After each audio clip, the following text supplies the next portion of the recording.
In terms of the.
They're keeping them alive. That's what they're cognizant.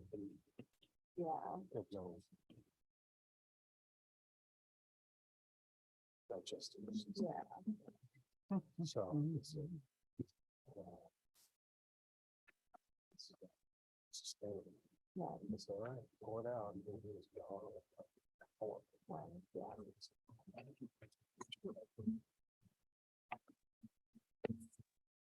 Good evening, ladies and gentlemen. It is the appointed hour of 7 o'clock.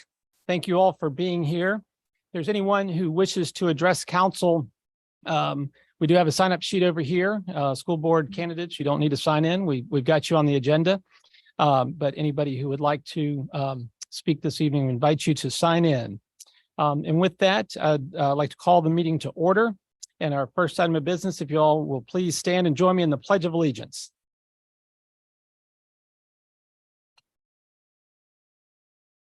Pledge allegiance to the flag of the United States of America and to the republic for which it stands, one nation, under God, indivisible, with liberty and justice for all. Thank you all very much. Next item on the agenda is consideration of the agenda, and had a request to move item 15.2 under new business. Consideration of an update to the bylaws of the Lexington Planning Commission to move that prior to our public hearings after our presentation. There's no objection to that and no other changes. We will adopt the agenda with that modification.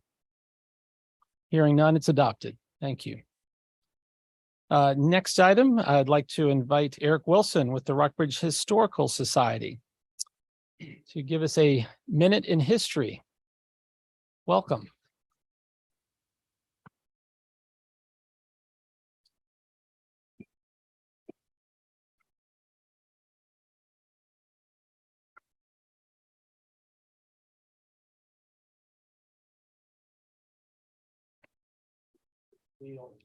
Good evening. So we're in that annual stretch, that concentrated stretch. Eric, I'm gonna, just so we can get it That's what properly recorded. That Yes. is there for. Thank Are you, we sir. good now? Yes. Piping through. So we're in this concentrated stretch of 3 federal holidays that land annually now between Memorial Day, Juneteenth, 4th of July, Flag Day, pokes its head up somewhere in there on June 14th, see if it can make the team. But it's that time of year that always has me particularly thinking about the word commemorate. One of the words we talk a lot about when we talk about our public celebrations, our community memorials, the different ways we gather together to remember the past and to reflect on it. I certainly thought on that this Monday down at Veterans Plaza. It was good to see a number of you there and a good turnout of our community in the rain, no less, or in the mist, to think back on the sweep of service in this community. And one of the things I want to note today when we get to this slide will be a way of trying to capture some of the community histories related to the Vietnam War in a project that we're collaborating with the Virginia Museum of History and Culture. So certainly thinking about how you commemorate on a public gathering like that is an important one. I thought about it as well 2 weeks ago. I was in Atlanta with meetings at the King Center for Nonviolent Social Change, and I was talking with them about other things, the new Coretta Scott King memorial that they just dedicated, as well as some of the designs that Lexington students wrote up and designed this year about civil rights memorials and Holocaust memorials for both victims and resistance. What goes into commemoration at that kind of educational level. And the word even came up today in a meeting. Jennifer Bell and I were down at a planning meeting this afternoon for regional planning for American Revolution commemorations ahead. And the question came up, as it often does, what's the difference between a commemoration and a celebration? And often that's thought to be a difference in tone, right? That celebration is festive, it's happy, it's vital, that memorials are mournful and for the dead, and that commemoration is some sort of somber middle ground in between. That's going to vary according to the form that people take. But I just note, as a language teacher, I think the key term here is that prefix, com, is the with. And to approach the idea of commemoration really as a kind of withness, it's the same root both in community and with communicate, And I'd really want to keep stressing that as a community, both Lexington and the Rockbridge community, when we think about the range of opportunities we have to engage these things. I won't go into the fine print, don't need to, this can be seen later. But here is a link. This comes out of a piece we wrote for the newspaper beginning of April. There's an oral history project that will allow Virginians, all Virginians, certainly in Rockbridge, Buena Vista, and Lexington as well, to chronicle and commemorate their own stories and their family stories through a project we'll help coordinate. We have an active American Legion chapter and a VFW chapter. We look forward to adding those in to the local chronicle and the state chronicle and beginning to find ways to share them in public programs and archives and educational projects. So if people are interested, watching out there, there are two ways you can sign up directly through the Virginia Museum of History and Culture or through us. In that more celebratory key, we've got two opportunities to commemorate our newest federal holiday, both here in Lexington on the 17th of June. At least two other people on the planning committee here, Vice Mayor Alexander and Marquita Dunn, I think I saw. It's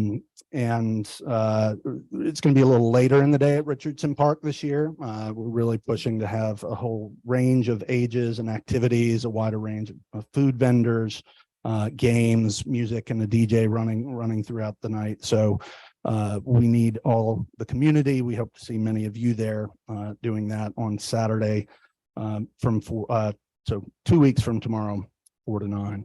Calasco will also be having its events over 2 days this year. On Friday, they're going to do 2 different film screenings. On Friday night, they'll be doing a screening of the Green Book in the Thompson Center. And I'll be previewing that with a presentation about mobility and some things with the Green Book and beyond the Green Book in Rockbridge that have to do with that stretch of the county. Saturday is a fuller sort of family day, full of games, music, trivia, a children's movie that night. So we hope that people all across the area will find some means to find something to gather with people on these holidays that commemorate with one another. Thanks. Thank you, Eric. Any questions for Eric? Just encourage you to make note of the dates and the opportunities that abound in our community to celebrate our rich history. And Eric, thank you for leading the charge with the Historical Society and the good work, and enjoy the summer since you're on break from Liberty Downing. Next item on the agenda is consideration of an update to the bylaws of the Lexington Planning Commission. I'd like to call on Arnie for introduction of this item. Welcome. Good evening to you all, and thank you so much for moving us up on your agenda. I appreciate that.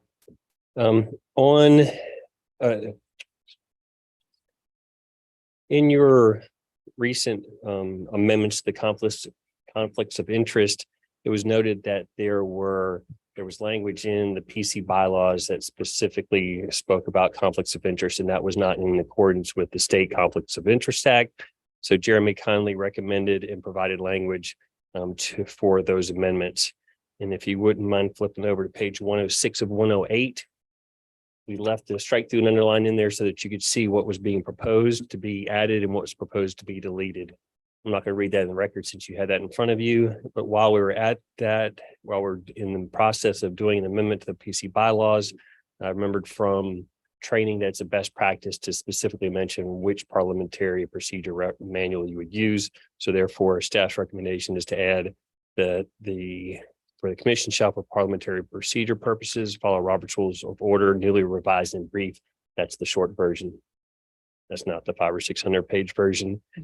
And the Planning Commission, when they took up this item, they also proposed some amendments to the purpose section that you see on page 104. That's a little bit pared down than what was originally proposed by the Planning Commission, and you have the minutes as well in your packet. The only other thing to mention is for your purpose section, that's not the only place the Planning Commission has direction on what they should be taking up or what their duties are.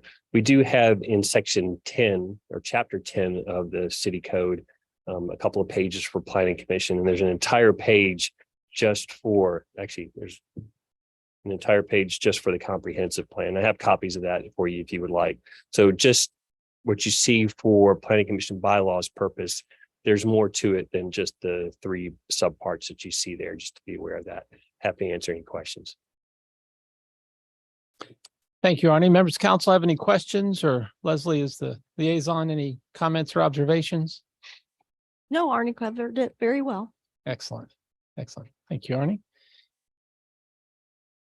Being new business, would ask for council's consideration. I move to approve the bylaws of the Lexington Planning Commission as presented. Second. Have a motion, a second, any discussion? Hearing none, roll call vote. Mr. Smith? Aye. Mr. Ziegler? Aye. Mr. Alligood? Aye. Ms. Strawn? Aye. Mr. Betts? Aye. Ms. Alexander? Aye. Motion carries unanimously. Arnie, thank you. Good work and good luck. Next item on the agenda, public hearings, consideration of ordinance 2023-07, and would like to call on Jen to introduce this topic. Good evening. On the May 4th meeting, council adopted the FY24 budget. The total appropriation request is $43,381,965. And as a review, no tax increases were recommended for FY24. Water and sewer rates are proposed to increase approximately 7%.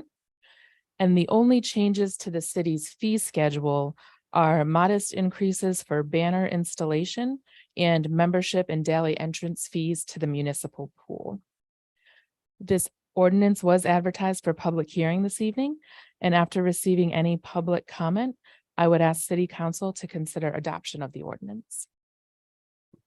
Thank you, ma'am. Any questions of Finance Director? Very good. At this time, it's 7:12. I'd like to open the public hearing on ordinance 2023-07. And is there anyone here who would like to speak to this item?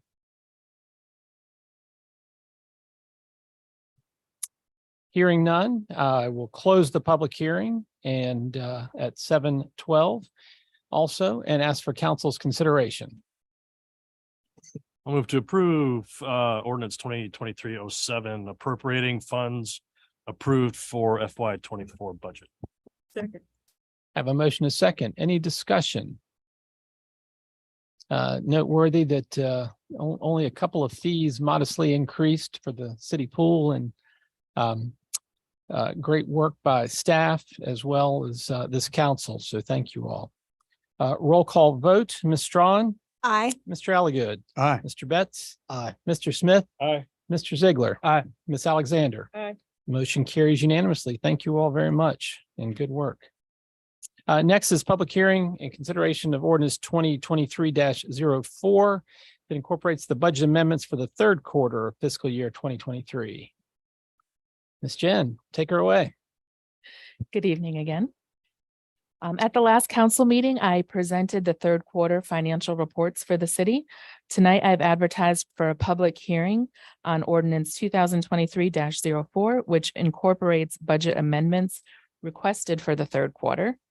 So to quickly review the requests, the police department has been the recipient of several reimbursement grants, totaling $5,622 from the Department of Criminal Justice and $2,500 from the Attorney General's Office. So tonight I am requesting that we appropriate those funds to their corresponding expense lines. At the May 4th meeting, council authorized the city manager to close on a property in Buena Vista that will be the future home of the Health and Human Services Center, the cost of which will be shared among Rockbridge County, Buena Vista, and the city. Tonight, I request we appropriate $431,413 from fund balance to cover the purchase price. And I believe later in the agenda, you'll be voting on entering into the MOU with the other localities. And once we have that agreement signed, the finance office will charge the other localities for their share of the purchase price.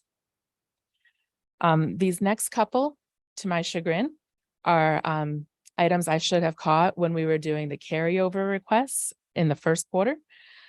So one is in Public Works. We're actually decreasing their appropriation by 23,100. In an earlier ordinance, I had double counted that both as Public Works and Public Safety. Then in the Utility Fund, just as a matter of the way our system rolls items forward, I wasn't correctly looking at the reports as we rolled forward. And I've adjusted my procedures so that won't happen at this year end. But there were a couple of items where we had purchase orders booked in the system. And so the funds were already encumbered, but I didn't request that that be carried over formally by council. So in the utility fund, that amounts to $131,304 in the I&I reduction projects. And in the capital projects fund, there were two such instances for the Alum Springs drainage project and stormwater system analysis. No changes are requested tonight for the school fund or the equipment replacement fund. And that's all. Thank you, ma'am. Members of council have any questions on that laundry list? Very good. This time I'd like to open the public hearing at 7:16. Is there anyone here this evening who would like to speak on the item under consideration, ordinance 2023-04, budget amendments for the third quarter of fiscal year 2023? Anyone?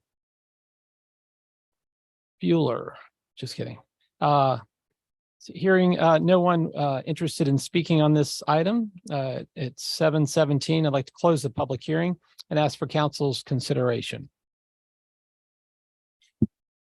I'll move to approve ordinance 2023-04 incorporating budget amendments for the third quarter of FY 23. Second. Have a motion and a second. Any discussion? Hearing none, roll call vote. Mr. Betts. Aye. Ms. Strawn. Aye. Ms. Smith. Mr. Smith. Aye. Mr. Alligood. Aye. Mr. Ziegler. Aye. Ms. Alexander. Aye. Motion carries unanimously with a little bit of stutter. Thank you. Next item is to receive public comment on applicants for one school board term, July 1, 2023 through June 30, 2026.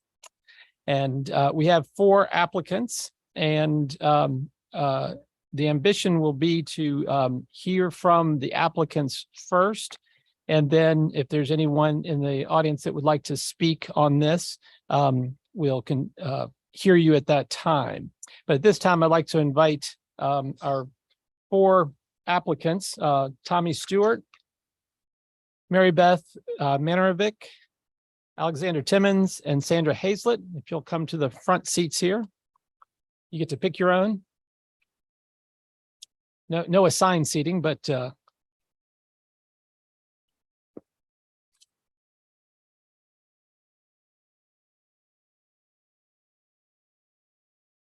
our process in the past has been to have you make opening statements and then council ask questions. Because we have the benefit of 4 of you, instead of going one at a time, we'd like to handle it like a candidates forum this evening. So we will start with you, Ms. Hazlett, here in just a moment. Have each one of you stand up and make any introductory comments or opening statements that you'd like. And then each council member has questions. We'll go down the line and then we'll reverse the line with the questioning. So it won't be the same sequence every time. And I know that my council members will keep me straight on which end to start on. And then after the questions from council, we will offer an opportunity for you to make any closing statements or things that you want us to know before we conclude the interviews. So are there any questions from council or candidates on this process? Thank you. With that, Ms. Hazlett, if you'd like to step up and go first, and we'll go just down the line, Mary Beth. I should have sat on the other side. I'm Sandra. It's strange to talk with people behind me. I was born and raised here. I was educated at Lexington High School and went away for education, but came back, chose to live here to support my parents, and had 14 years of a career in Rockbridge County Public Schools as a teacher at both middle and high school level. And my daughter is a Lilburn Downing Middle School graduate, and I enjoyed watching her there. And I don't have a lot to say that you don't already know. You know that our schools are a linchpin of Lexington's vitality, the linchpin, I think. You know that they are staffed by a gem of a team. I don't have to tell you that. Absolutely top notch. And that has been a boon that not all school districts can say. We've had a sort of boon there. It's also the case that their strategic plan, with that emphasis on diversity and inclusion and social and emotional learning and the innovative literacy teaching, that's cutting edge, that's best practice, that's fabulous. And we've seen a lot of activity around that there. But you also know it's hard.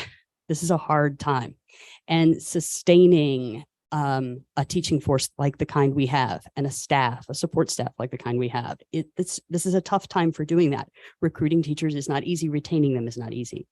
It is not easy to stand behind and live into a message about diversity and inclusion.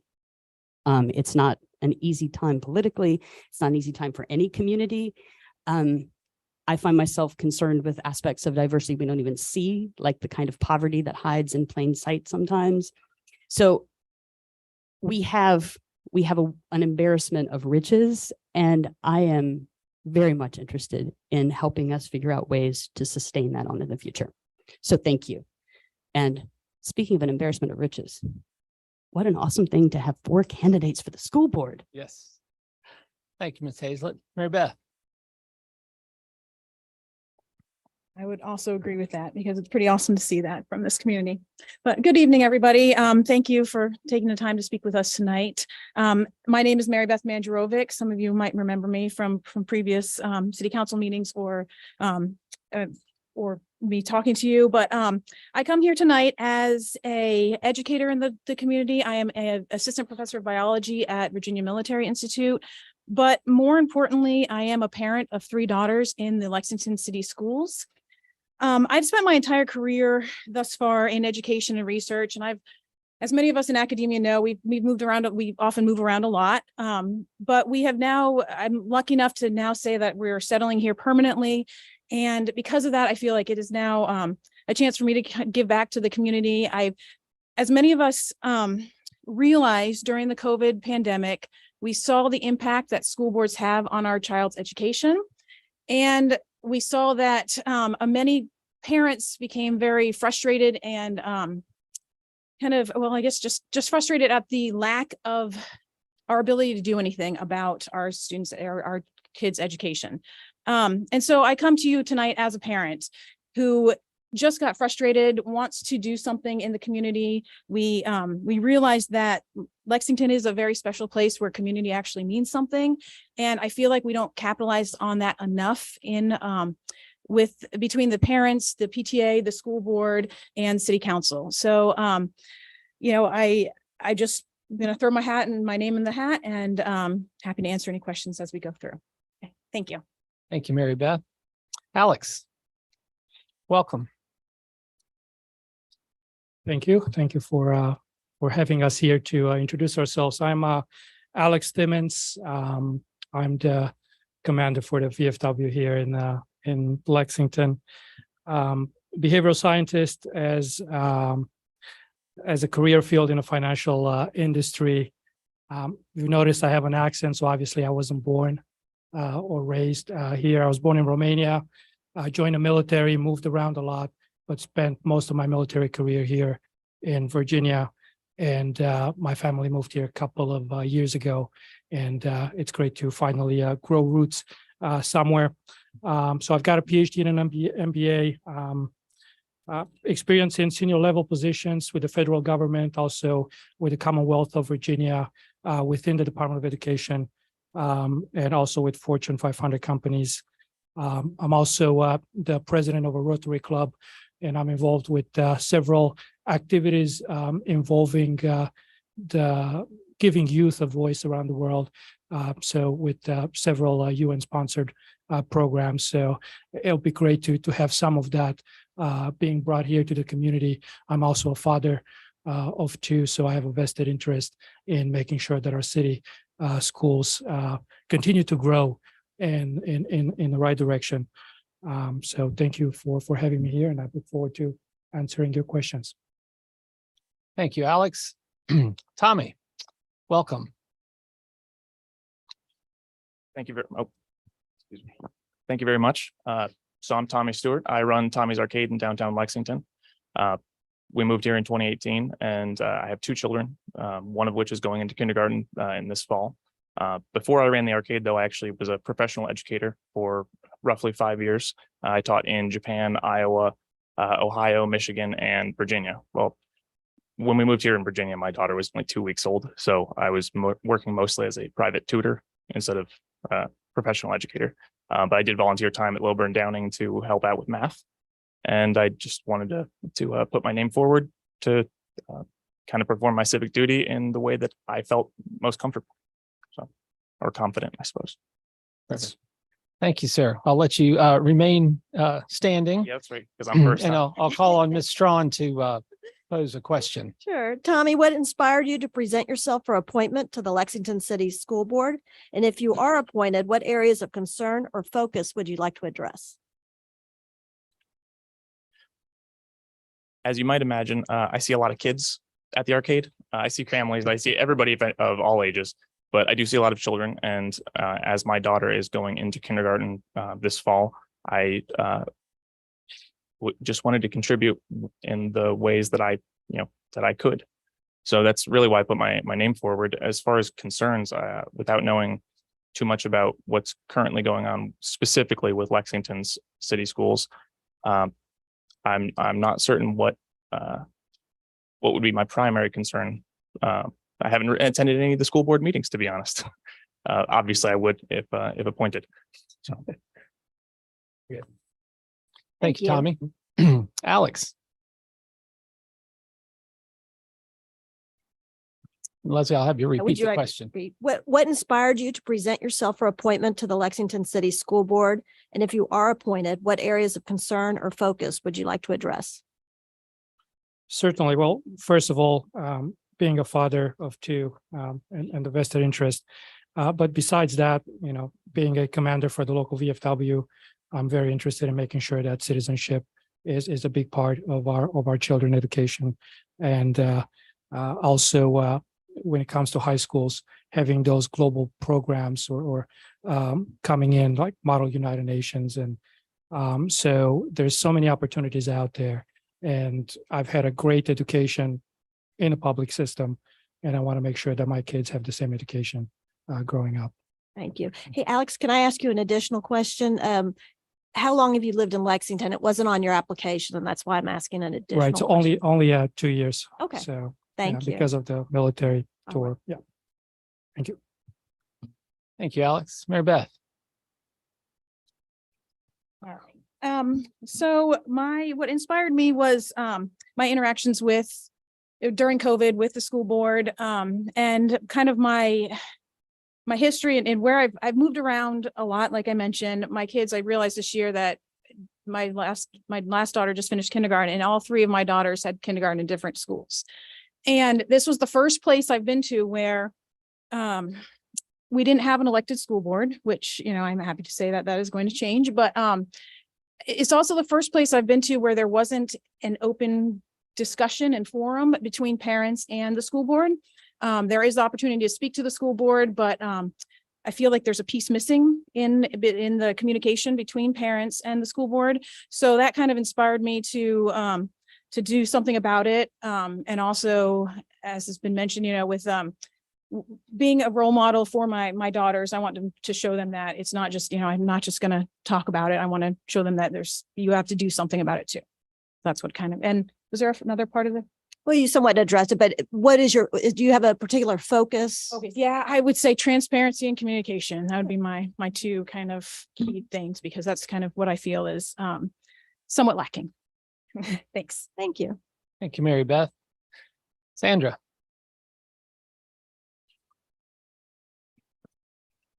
So I think two things inspired me to be here at this moment. One of them, we'll have to talk about our kids. My daughter's career in Lexington City Schools was not an easy and straight road. She was not a school lover, let's put it that way. And I became more aware of the sort of gift of the small district, but also the kind of the way that it takes a whole lot of people supporting a school and supporting students within it to make education happen. And I was made much more aware of that when she was there. And I know that as a teacher and as a former teacher. And that's sort of what was another big push for me to be here, is the sense that our teachers and our staff of the schools are their lifeblood. And the support that we can give them is it's something that I take pretty seriously. That's sort of a core of what I would be interested in thinking about in support and retention of that wonderful staff, and supporting them in their ability to be innovative and sort of, I guess, sustaining that on into the future, which is getting harder and harder for districts as the pool of teachers gets smaller and smaller. So I think that gets it. Yep. Thank you. Sandra, you can remain up here as we're going up and down the line, so to speak. And I'll call on Mr. Betts for the next question. Have you ever attended a Lexington City School Board meeting? And what is your opinion of Lexington City Schools? I have attended Lexington City School Board meetings when my daughter was at Lilburn Downing, and I have attended by watching the Zoom. I haven't been in the room with them in the last, since she graduated, which is a while back because she's now 21, but I've attended some Zoom in the last year and a half, and I've watched almost all of the Zoom, not necessarily live, but I've sort of watched just to see what's happening and kind of get a feel for things. Let's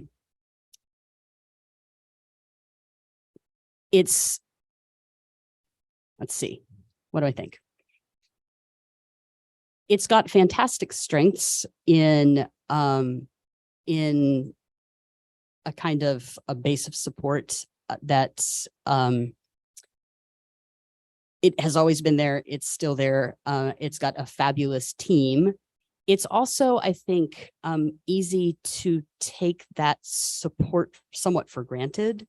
Mary Beth mentioned this, but it is kind of empty in the school board meetings. Like there isn't anybody there, like live. There's not a lot of back and forth. I think as an expression of the community, there's room for some sort of more interdigitation between people in Lexington and the schools, a little bit more communication. And I think the school district is reaching out and working on that, because like making a community sort of centered piece of the education is a part of that strategic plan that they've been working on. So I know the desire is there on behalf of the school district. So I think I'll leave it there. Thank you, Sandra. All right. Yes, I have attended a few school board meetings. I've tried to watch them on Zoom as well. If anybody has tried to watch them on Zoom knows it's a little challenging and frustrating. It's gotten better though than it was when they started with the Zoom meetings. But yes, I have been there. I've talked to them. I have a lot of respect for all of the people that do serve on the school board, because especially during COVID, because it was not an easy task for them. And I have great relationships with everybody who is on the school board, in that from a one-on-one relationship, when you approach them one-on-one, they are always willing to talk, always willing to discuss things, get back to you, meet with you outside of the school board meeting. So it's a very wonderful group of people. It's just that that doesn't scale up in mass. So, one-on-one meetings with people is great. And again, from a Lexington community, it's great, but we need to try to get more parents involved and more kind of support. So I feel like that one-on-one kind of discussion with people doesn't scale up, and it would be nice to have a place where parents and educators and anybody who is interested can have a discussion rather than just kind of come and say their 2-minute piece. And then, that's all the discussion that is allowed. So, yeah, I think, was there a second part to your question? Was it? What's your opinion of Lexington City Schools? Oh, well, Lexington City Schools are fantastic. I mean, I'm very, very happy that we settled here. The schools were actually one of the reasons that we moved into the city. And I've been extremely happy with everything that we've dealt with schools so far, with the actual, educators. And when can there be improvements? Absolutely. And I think that's what, all of us here are hoping to add. Thank you. Thank you. Alex. Nick, if you want to repeat the question, please. Sure. Have you ever attended a Lexington City School Board meeting, and what is your opinion of the Lexington City Schools? Thank you, Nick. So over Zoom, there's a lot of positives to be said about the Lexington City Schools, but there's also room for improvement. So for one, I believe the strategy was mentioned for the city schools, as I believe it's expired by a couple of years. So at least the one that's shared publicly online.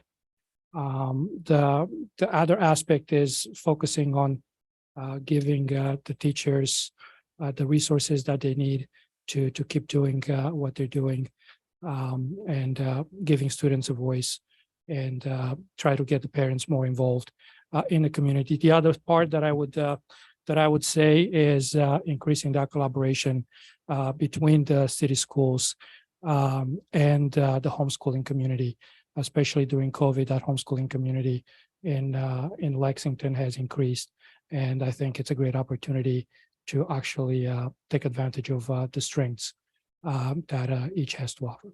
So, thank you. Thank you. Tommy. Have you ever attended a Lexington City School Board meeting, and what is your opinion of Lexington City Schools? I have not attended any of the Lexington City School Board meetings.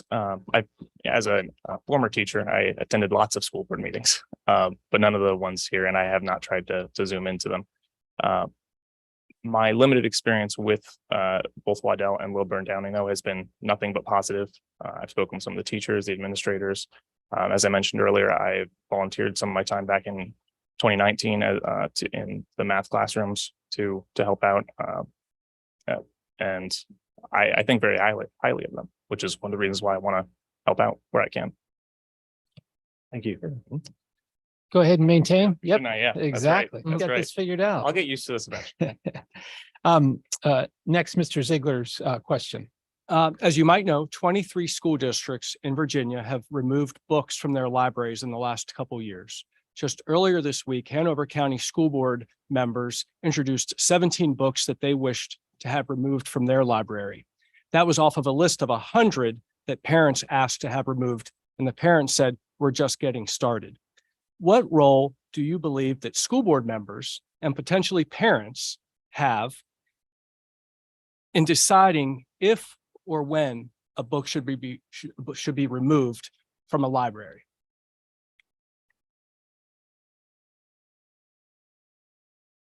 Ideally, I would like to get as much community feedback as possible before making any decisions. And without knowing anything about each specific book, I'm not entirely positive how I would feel about what was it, 23 books? 23 school districts, schools, and that's, over- you know, it was Toni over Morrison books. books, Judy Blume books. You probably know that, Beloved, Okay. Kurt Vonnegut, Slaughterhouse-5. Yeah. Yeah. I don't know if I would feel comfortable with Slaughterhouse-5 being available for kindergartners, but yes, As you know, I- our libraries are curated by oh, of the course. librarian Yeah. and the teachers. No. Generally, I think access to more knowledge is better, and censorship should be used very sparingly. So, but as we're talking about children, and the community, I think, should have the overwhelming say in how things are run. And as a school board member, I think it would be my job to do my best to hear the concerns of the community and weigh in as each incident comes up. Any follow-up? Okay. Thank you, Tommy. Alex. So Alex, without the long lead in about 23 school districts, essentially, what would be the role of the school board or parents in deciding if or when, how books should be removed from a library where, again, the books have already been selected by teachers or the librarian to be there? Right. So I guess there's a two-way answer to that. So there's the personal view where I do believe that it's important to, freedom of speech is important, and, removing books out of the library, that's got to be a really good reason to do that. And then to the part of, my role as a city council, as a member of the school board, would be more, I see it more in a mediating side. So I think it's important for the teachers to be recognized, and it's important for the teachers to be respected. But it's also important to recognize the involvement of the parents. So, there's got to be a way for the interest of the children living politics aside to go ahead and decide what's in their best interest together.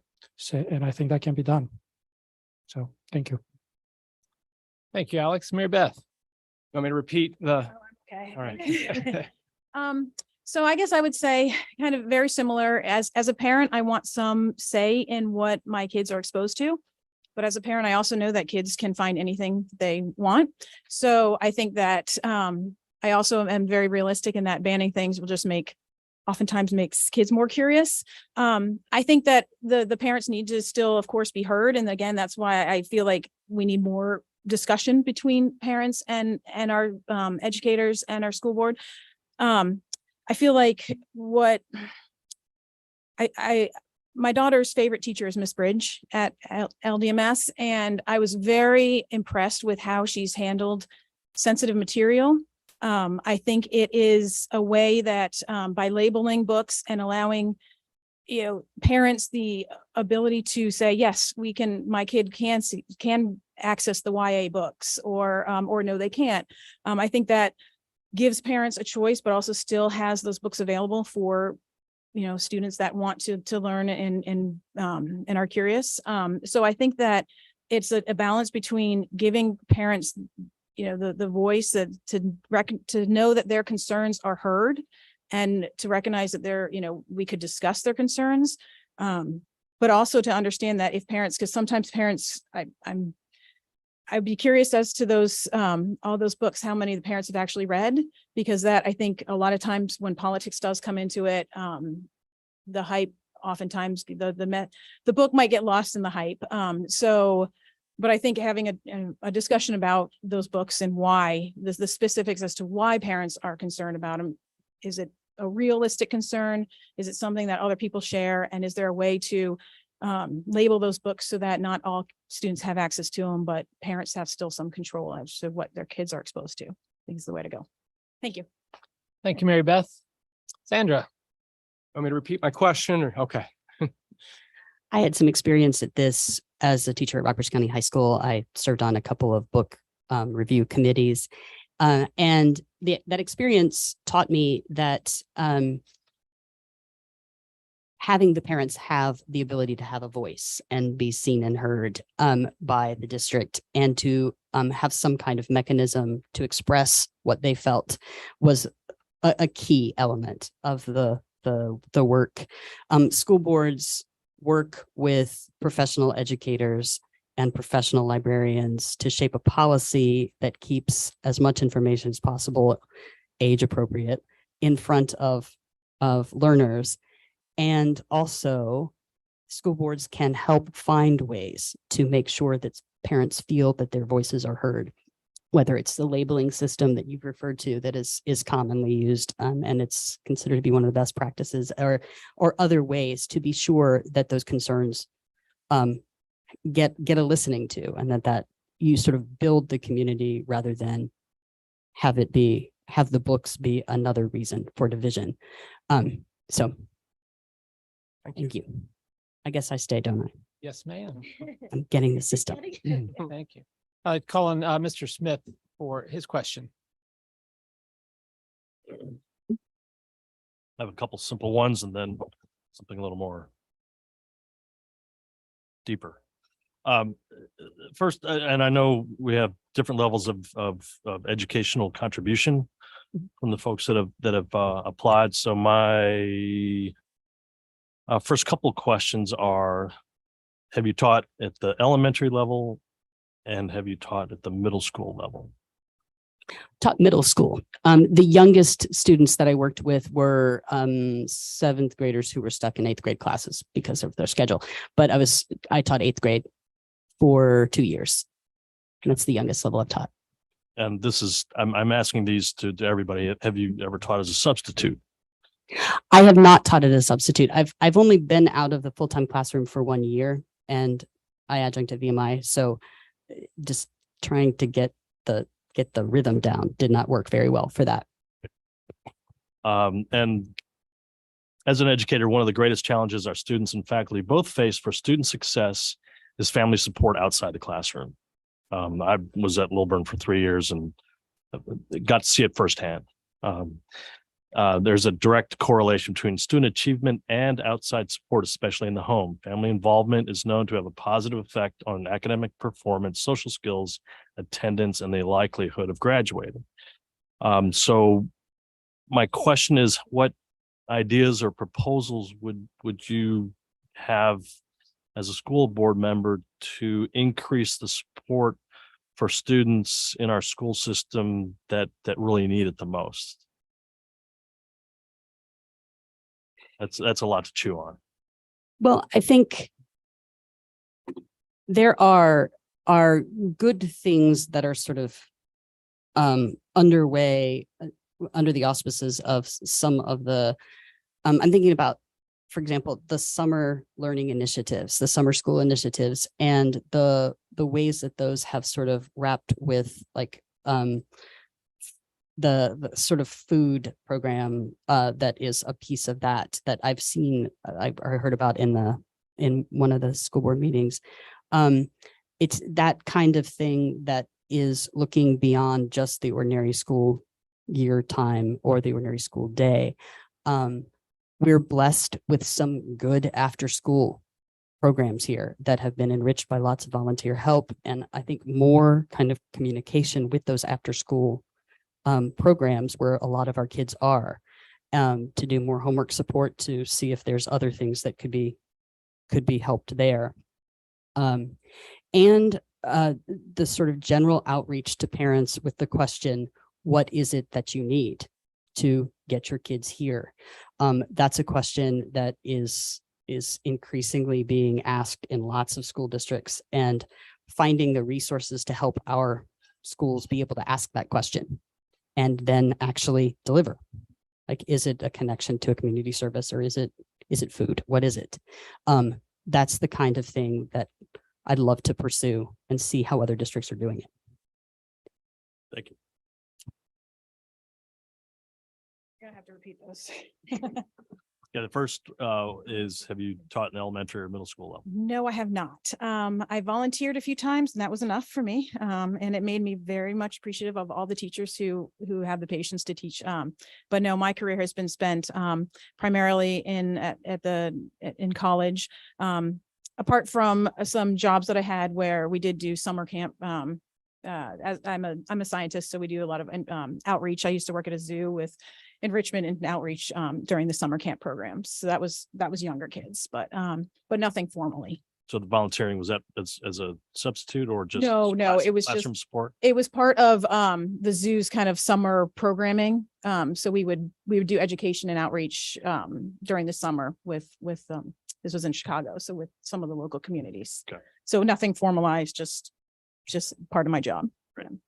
Oh, parent involvement, right? That was the second Yeah. point. Okay. So this one's challenging because for my parents who are going to be involved will be involved. Parents who are not going to be involved, they may or may not be. I mean, it's kind of I want to say this. I think that the way to get parents involved that aren't already kind of actively interested in their child's education is to give them opportunities to be involved. I feel like there's a lot of times when there's there's activities that go on at school, and then there's activities with the PTA, and then there's the school board meetings. Everything's kind of separate. I feel like there's times when we could have more overlap and we could capitalize on the events when there are parents at these activities, at these events, and we could have more outreach to try to say, hey, come, with the PTA, or come to the school board meeting, or do you have concerns? Do you have, so giving parents just a place where they can actually say, yes, this is an issue that I'm having, or this is how I could get help, or, this is why my, whatever issue they might have. I feel like there's times at school functions when we could capitalize on parents being there, and yet we don't seem to take advantage of that yet. And I feel like that might be an opportunity to again, increase that communication with other parents. Thanks. Thank you. Alex.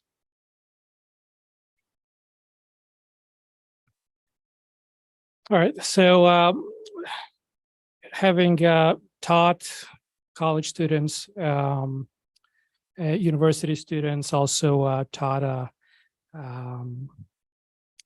generals and ambassadors, I had the opportunity to teach a chess class to middle school kids, not part of our school, but it was an extracurricular activity. And oh boy, so I have the utmost respect for those teachers, because most folks have no idea how hard it is to keep middle school age kids entertained and invested, and to get them to love what they're doing. So with regards to programs, the amazing thing that I've seen with Lexington is the variety of sustainability programs that are here. And my PhD is in environmental sciences. So I'm a big promoter of pushing some of those sustainability programs that kids can get involved with after school. But I'm a big believer in having a family outside of family, and I think that's important. And those extracurricular activities really help with that. And this is where I mentioned the homeschooling community, which is growing. I think that's a great place where they can step in and potentially offer some solutions that the school district hasn't thought of so far. Thank you. Thank you. Thank you, Alex. Tommy.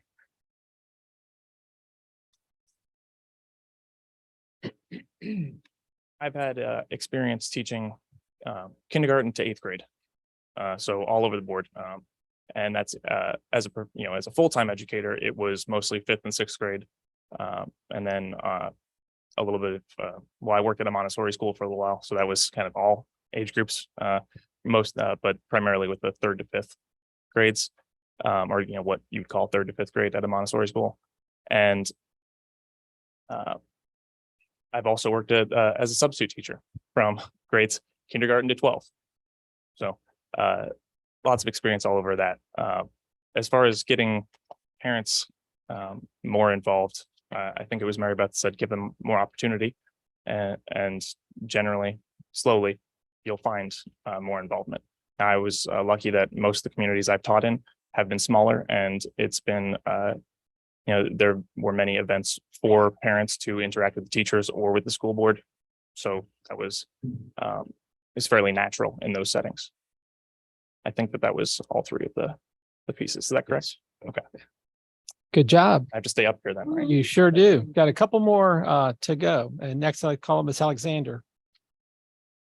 As a member of the Irma Thompson Educators of Color Advisory Committee, which works to support our schools in the recruitment of Black and Brown teachers to our 3 school divisions, Lexington, BV, Rockbridge. What do you suggest that the Lexington School Board could do to help meet this challenge?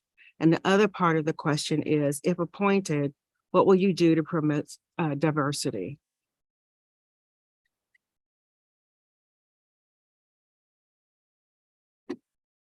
You'll have to forgive me. I'm not terribly familiar. It was Irma Thompson. It's a program that was started a year or so ago to work with the school divisions to help recruit Black and Brown teachers. Okay. So it's an advisory committee to give support to the administration of both of all 3 school divisions. Well, I think it's a very noble goal. I would prefer to see the educator population reflect the population of the community. As far as what I might do to help facilitate that or promote it, I might have to give that some more thought. Some of it, perhaps reaching out further into the Commonwealth of Virginia, finding people from Richmond or wherever, or even trying to find students who are in the school system already and promoting to them that you could grow up to be an educator and give back to your community here. Good. Thank you, Tommy. Mhm. Alex. Miss Alexander, I'll have you. I'll repeat that if you like. Sure. As a member of the Irma Thompson Educators of Color Advisory Committee, working to support our schools in the recruitment of Black and Brown teachers of each of our 3 school divisions, what do you suggest that the Lexington School Board could do to help meet this challenge? And if appointed, what would you do to promote diversity? Yeah, so I would start that I'm also a member of the NAACP, so and a big believer in DEI. I know that politically right now it's gotten some heat, but for me it's important also because I'm disabled and I fit within that category as a disabled veteran.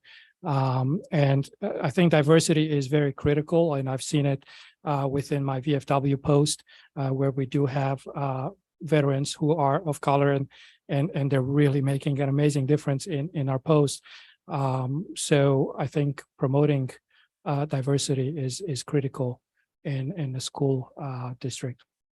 I don't know if that answers the question, but That's helpful.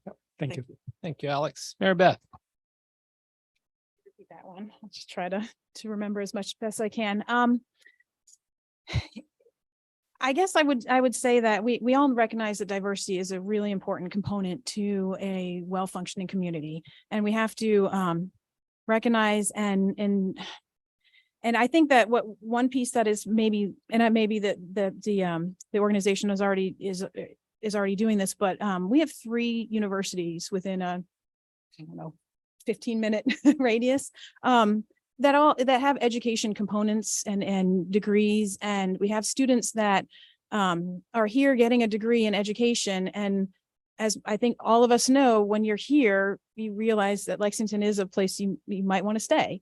And I think that if we could reach out to those education programs, promote and maybe incentivize or try to somehow retain people of color in those programs and say, hey, stay here, come to our schools.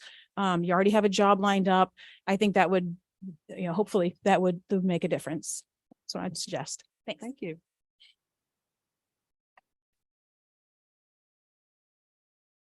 Sandra, would you like the question repeated? I'm fine. Got it.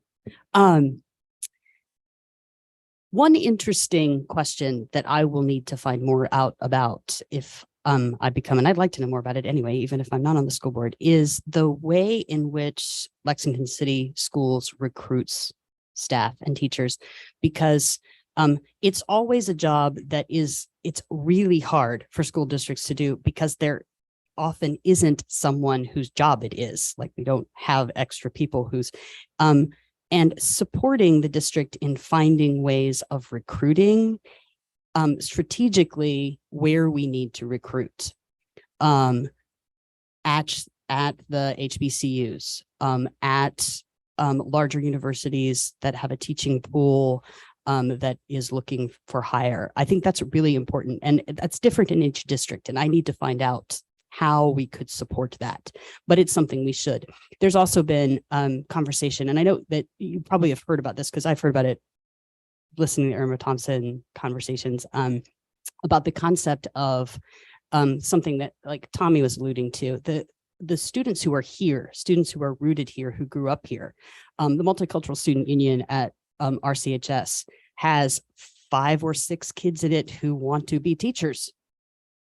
Like that's, they're teachers or whatever, they're trying to talk them out of it, but they want to be teachers. And you think, here they are, they're in our community. They've grown up here. They know our dynamics.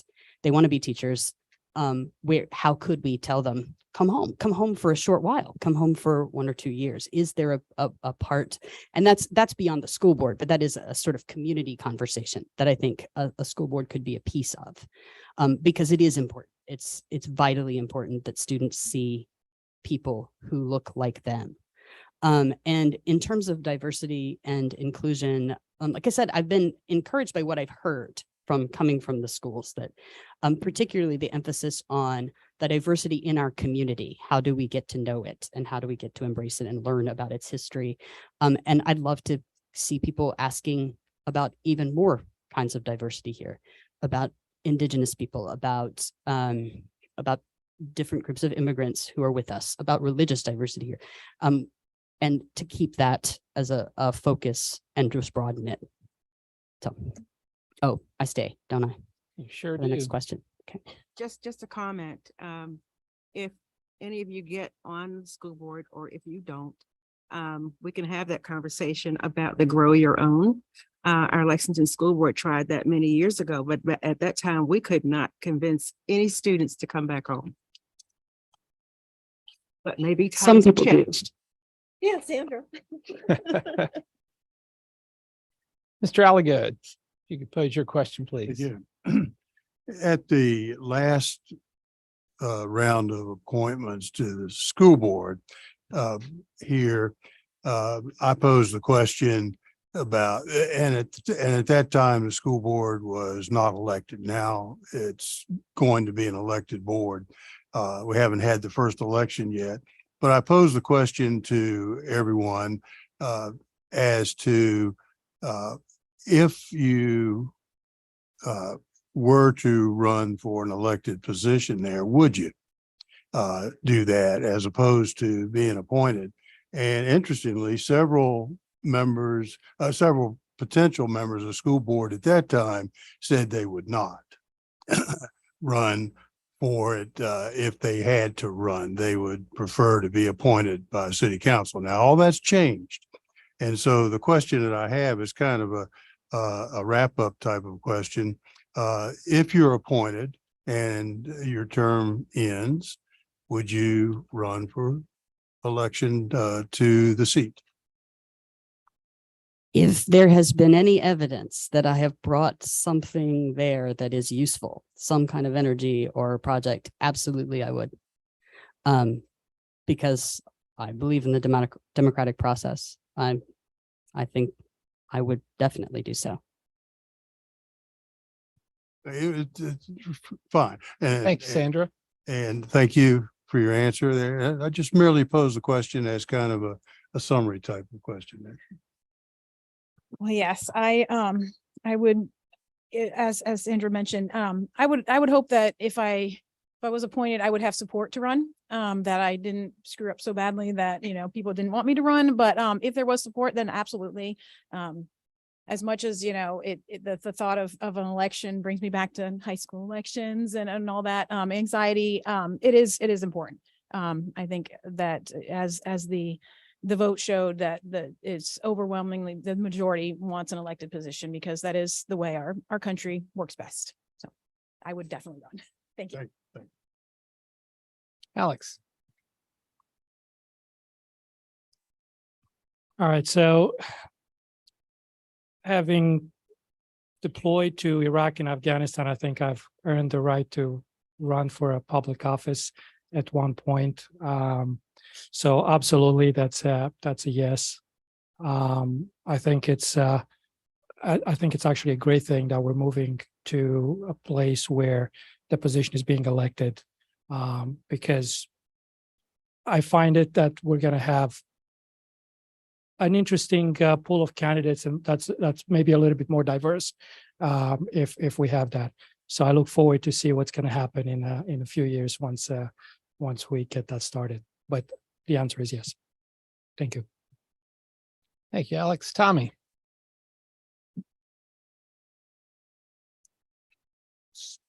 Outside of student council, I've never run for a position before. It might be, I hope this doesn't disqualify me as an appointment, but no, if nominated, I wouldn't run. If elected, I would absolutely serve. I don't know that I'm built to be a politician, so. Thank you. Tommy, hang tight. We've got Yep. one more question that Mr. Ziegler will pose, and then we'll have an opportunity for closing comments. Mr. Ziegler. So kind of a nuts and bolts question of being on the school board. As you might know, the school fund totals about $8.9 million, which is almost half of our general fund. I mean, it's, you know, you take the utility fund out, $8.9 million. So have you reviewed our school budget? And if you have, do you believe there should be any changes made to it? Or how do you believe that funding tax dollars contribute to a well-run school? Unfortunately, my answer will be short on this one. I have not reviewed the school budget. So I can't speak to that specifically right now, but as far as, it's the kind of thing that I would do a lot of research on if appointed, and get the opinions of the other school board members who have seniority and have experience with it, speak with the administrators, the educators, and try to get community feedback on where we should allocate funds. Thank you, Tommy. Alex. Alex, the question is, our school budget, $8.9 million. Have you reviewed the school budget?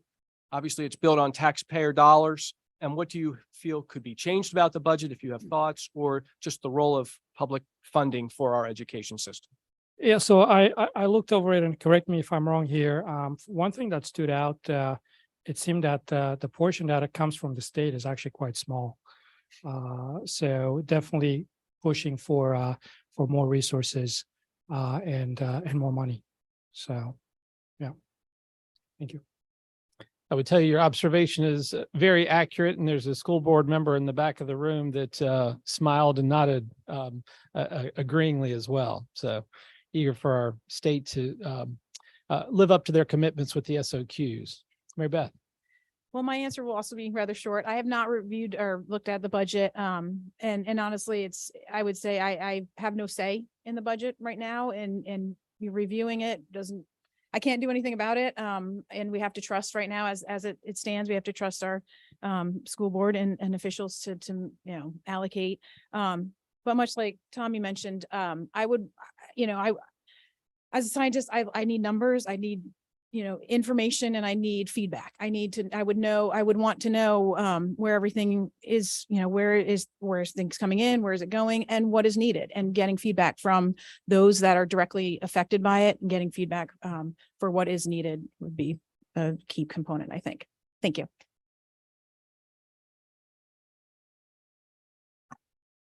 I have looked at the budget, but I know myself and numbers well enough that I know I need some help to make them meaningful to me. So I have about a 3/4 page list of questions. So if I'm going on that school board, there's going to be a whole lot of me peppering a lot of other people with questions about what this is and how it compares with spending percentages in the past. One thing I did notice and smiled about was the pay increase for teacher salaries this year. That was a percentage increase. And I had my biggest questions are about, like, how did that compare like over a trajectory? How can we sustain that? How does it compare to peer districts? Those sorts of questions. But I'm still more in question mode than I am in answer mode for that one. Thank you. Thank you. And Sandra, if you'd like to share with us any closing thoughts or comments. Well, here's a thought. No matter who you choose, you're going to win. And that's something that I feel very grateful for. I'm glad to have been here and had this conversation. It's been fun. And I left teaching because I had other priorities in my family. I have a mother to take care of. There are other projects that were waiting on me. But I am not finished with loving classrooms and loving teachers and students. And if this is a place where I can be useful, then I want to be there. So thank you. Appreciate it. Thank you, Sandra. Mary Beth. I don't have anything except to say that this is encouraging. I love the fact that there are 4 of us here. I don't envy you guys to have to choose, but just you won't have to do that in the future. So this is like your last time. So yeah, I mean, you have 4 people that are all, interested in our community. I think that's a wonderful thing just to see that there are 4 parents here of people that are of kids that are in this school system. We recognize how amazing the school system is, and we just want to, I'm hoping to just contribute in any way that I can. Thank you. Thank you, Mary Beth. Alex. So having been born in a communist country, actually, if there's one thing that America has taught me is that citizenship is important. And I like to have a career of just serving. So I hope to work with you, whether it's in this position or another in the future. But thank you for the opportunity to be here today. And it's just another example that America is great and not politically going in that direction, but we live in the greatest country in the world. Aside from being born on the wrong side of the Iron Curtain, also deploying to some of the worst places in the world has taught me how fortunate we are as Americans. And I think it's important that our kids realize that, and our kids fight for us to remain the best country in the world. So thank you. Thank you, Alex. Tommy. Closing comments. Well, as it's already been stated, I don't think there's a bad decision here. So I think whoever you choose will be a good addition to the school board. If it's not me, I will still be here to support you in any other way I can. So I really appreciate the opportunity and the questions, and thank you very much. Thank you, sir. It's an honor and privilege, I know, for all of council. Mary Beth, as you mentioned, you don't envy us getting to make this decision, but I know from my time and with the colleagues that I work with that it's an honor and privilege for us and we take the responsibility very seriously. From a process standpoint, as you may be aware, we take no action this evening. We'll have the public hearing continued and then closed here in just a moment. But we're very grateful for all of you bringing yourselves forward and showing your commitment and dedication. Opportunity for us to consider you is humbling indeed. You will join the team of Tim Diet, Tammy Dunn, Michael Saunders, and Katie Chester, whomever is elected. Molly, we're grateful for her service as she gets ready to wind up later this month. But again, thanks to all of you. A quote from Nora Roberts: if you don't go after what you want, you'll never have it. If you don't ask, the answer is always no. If you don't step forward, you're always in the same place. And on behalf of a grateful city, thank you for stepping forward this evening to be considered to be our next school board member. And I invite you to stay the balance of our meeting if you'd like. If you'd also like to go home and enjoy your families in the beautiful evening, we certainly understand that as well. But at this time, I'd like to open the public hearing for anyone who would like to speak on the candidates that are presented this evening. Is there anyone who would like to speak to council? Hearing none, I will close the public hearing at 8:14. And council, you certainly have your work cut out for you. Thank you for your professionalism and questions. Any questions? Mr. Yeah, Ziegler? just since the agenda says that the term is a 3-year term. But is that it actually a 3.5-year term given state code? Just to clarify that we will go through with an appointment of 3 years, but then by law, by state code, it will actually go an extra 6 months. I'll call on our attorney and Janie. We got to do a mic test before we got started, but Jeremy? Can you hear me okay? Yes, sir. Okay. So you have to parse through 22.1-57.3 to figure out how this is sequenced. Right now, we have an appointed school board. It does not become an elected school board under the code until we have that first election. Under the code section, the first election is in November of 2024. Between now and then, we will have 3 members who will come up for reappointment. I believe it is Ms. Fox's currently, and then next year would be Mr. Saunders and Ms. Chester. So City Council will be appointing those 3 members, whether it's the same individuals or other individuals, between now and the first election. Because we're applying the same rules and regulations until that first election, we are appointing them for technically 3-year terms. They won't actually end up serving out that full 3-year term as an appointed member, however. You serve, as you walk through the code section, first election's November of 2024. You will have a 5-member body because it remains the same number of members. They will be elected at large because that remains the same. Their terms will be 4 years rather than the current 3 years because the code section says the terms will equal what City Council's terms are. Then you get into kind of the structuring of it because of the staggered terms, and you would have 3 members elected at the first election, November of 2024, and then 2 school board members elected in November of 2026. That's the staggering that's provided for in the code section. The way the code section reads, at that first election, you are electing and replacing the 3 members whose terms next expire after the election. So it would be whoever would naturally expire after November of 2024. That's who would be replaced by whoever is elected in November of 2024. Again, I know it can get a little complicated, but at that point, it'll be 3. You, David, go ahead. That's 2 people then. That's 2 people. Well, it's 3 people because the way the code section addresses the staggered terms, you have to elect the majority of the 5 members at the first election. Okay. And so the first one would be whoever you appoint from this group, because that's going to start on July 1, 2023. Well, that'll be one of them, July 1, 2023 to July 1, 2026. And then Tim Diet and Tammy Dunn are expiring July 1 of 2025. So those will be the first 3 to expire after November 2024.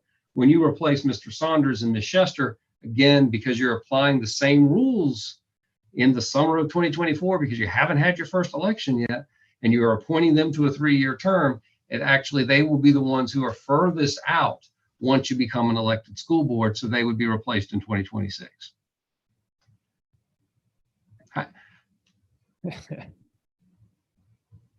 Thank you, Jeremy. So just to I can walk through it again. I can walk through it again. We just last in 2022, we appointed Diet and Dunn. Correct. And they will be the quickest to be kicked off via election, even though we just appointed them. Dr. Chester and Dr. Saunders, we appointed 2 years ago, and now they will be on school board the longest until 20. So they will. I believe what Jeremy said.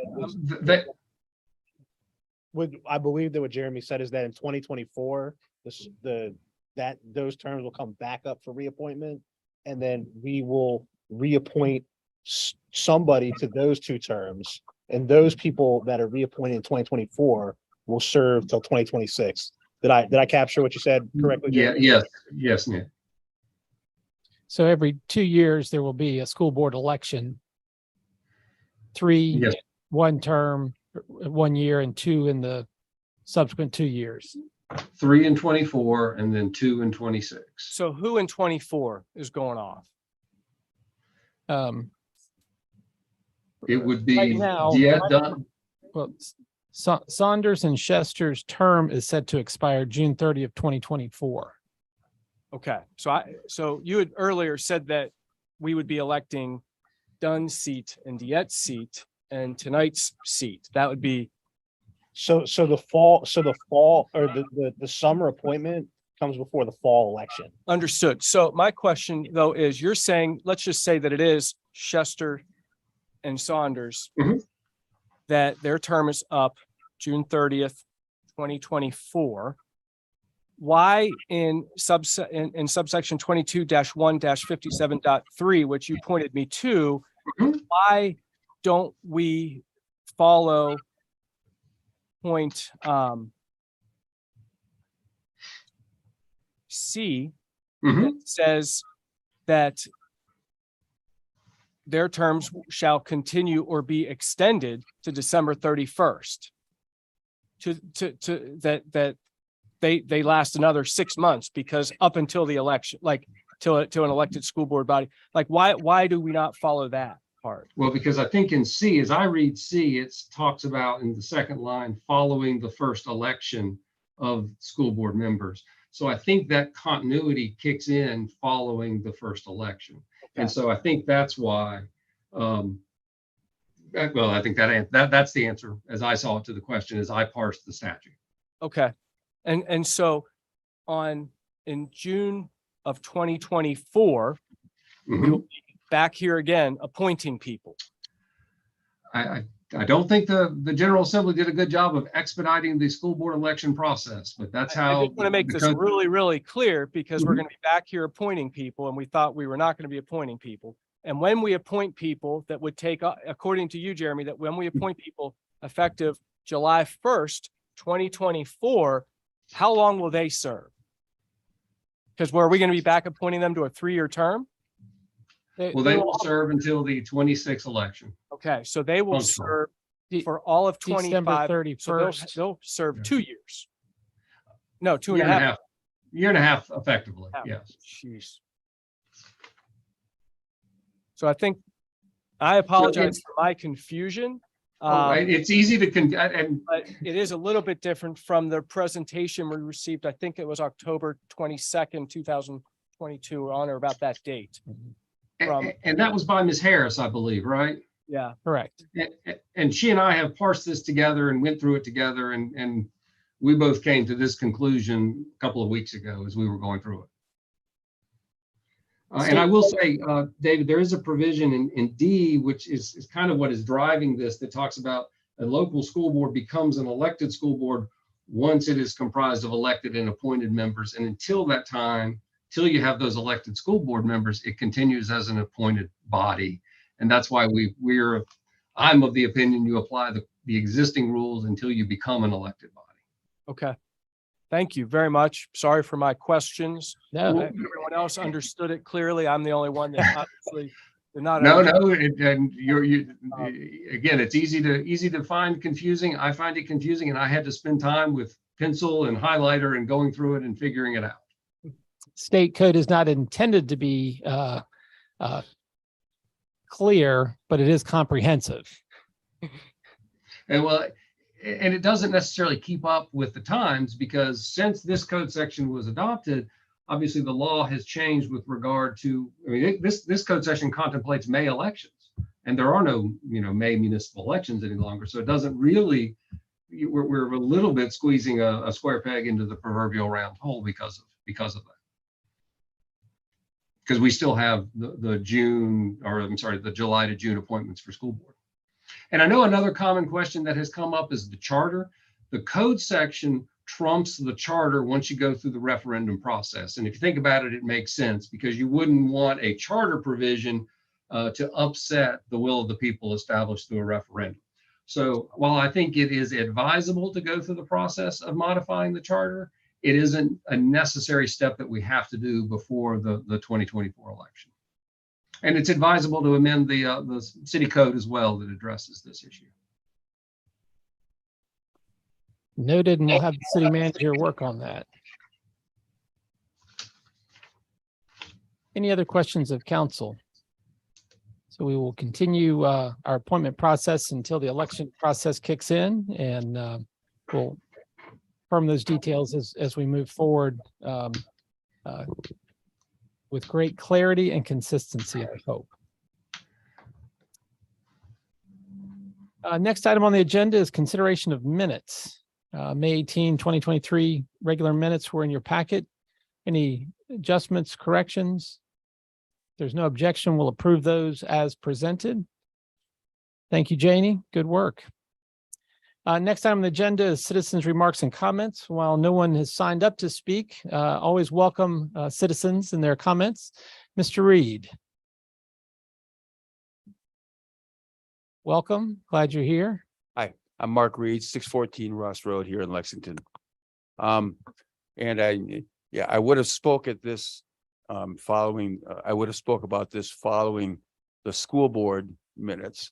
But I was pretty sure that it would come up from somebody on council at some point. Anyway, now it wasn't as clear as mud when Ms. Harris explained it to us back in October. It was very straightforward and easy to understand. Here's the best way to look at it, and it's not a long, murky process. School board, city council run for office and are elected at the same time.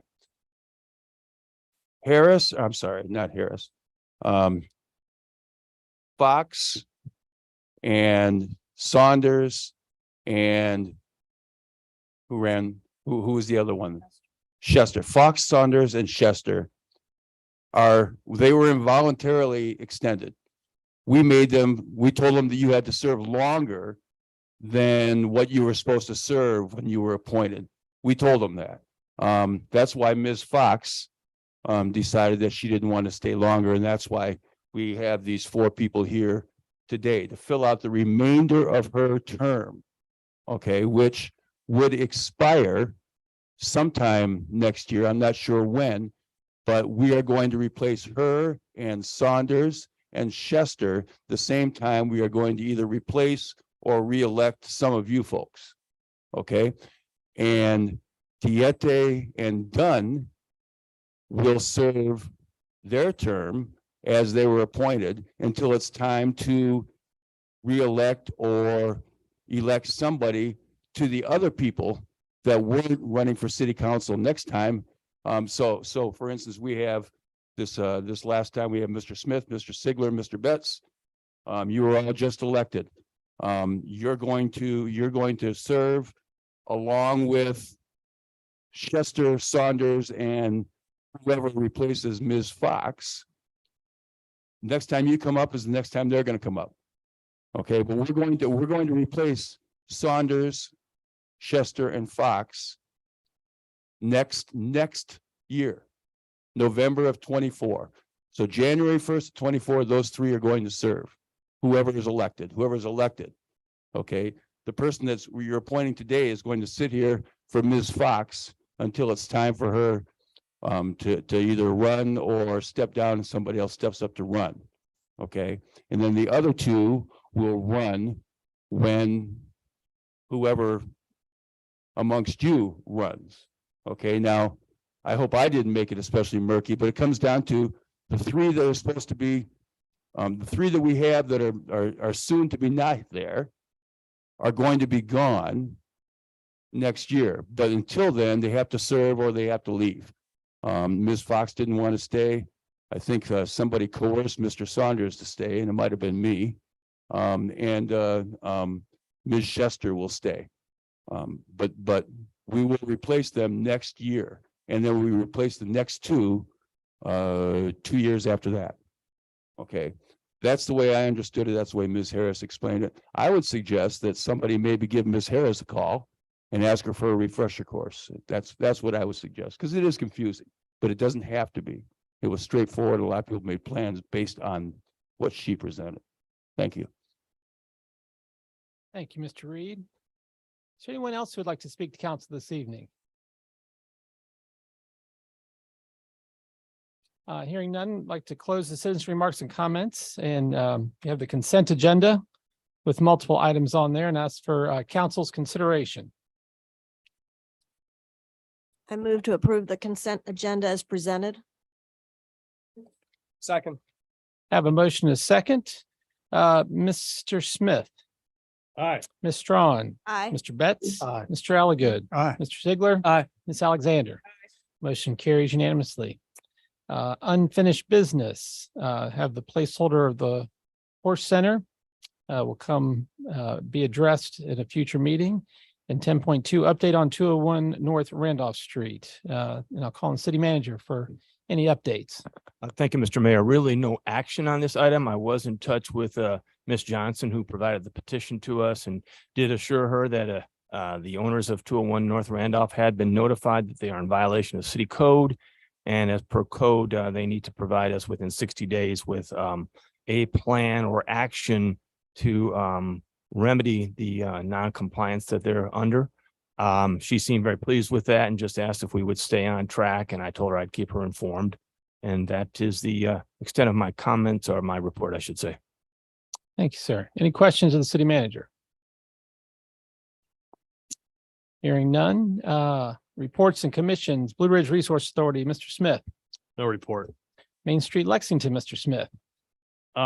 Saturday is Rock the Bridge. Admission is $10. We have Tony Cam and the Funk All Stars. An opening is Fatty Lumpkin and the Love Hogs. Hours are from 5:30 to 10. And I think Main Street is still short a couple volunteers to help out with that event. If you've seen the Gateway Triangle Garden, that is finished. A ribbon cutting will be scheduled. And that about sort of the last thing I have, as I mentioned in previous reports, the Economic Vitality Committee has been working on a program to help get folks away or get off Main Street and down some of the side streets and patronize the businesses that aren't quite as visible to the general public. That involves a QR code that will be placing on some of the light poles or traffic light poles at the intersections. You scan the QR code, and that directs you down the side streets and lists what opportunities for economic engagement there might be.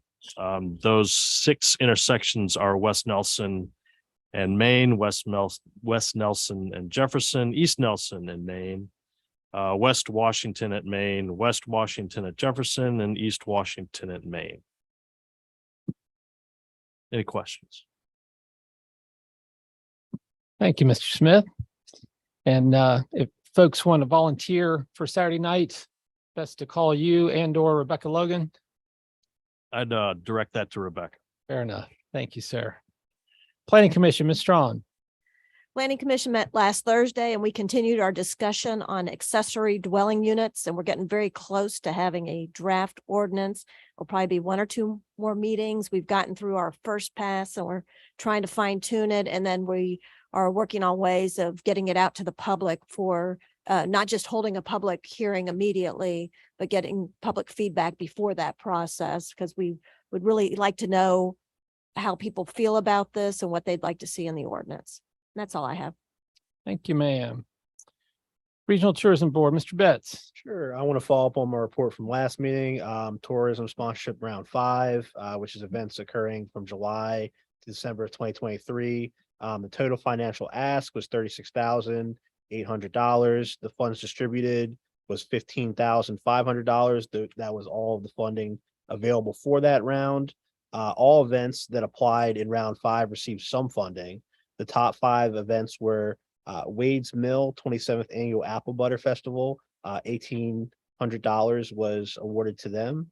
Nothing Fancy Bluegrass Festival, $1,600 was awarded to them. 2023 Chessie Trail Marathon, half marathon, 10K, 5K, and 2.6 relay. 1,600 award to them. Balloons over Rockbridge, hot air balloon and music festival, $1,500, and 611 steam excursions, $1,500. And 6 events were awarded $1,000 each, with 3 events being awarded $500 each. Very good. Any questions for Mr. Betts? Nick, just make one observation. I know that there was, I believe, ARPA funds that were available to tourism that brought in travel writers. And had a friend from Chattanooga, Tennessee, who sent me one of the articles that had been posted in Chattanooga to come visit Lexington, Virginia. And it was incredibly well written and great pictures of the local scenes here. I'll forward that link to everybody, but was exciting to see they come in quietly, but the work that they do is very successful. So That's great. I believe that was part of the media tour in mid-April. exactly. Exactly. Thank you. So pass our appreciation on to Gene and the team. Absolutely. Mr. Smith, I have an add to Nick's report, if that's okay. please. If anybody is free Saturday morning, we are doing Friends of Natural Bridge State Park and Natural Bridge State Park are doing a dedication of the new Thistle Ridge Disc Golf Trail at 10 o'clock, which is just off of the Blue Ridge Trailhead parking lot area. It's also a track trail, which is something I've been talking about for quite some time.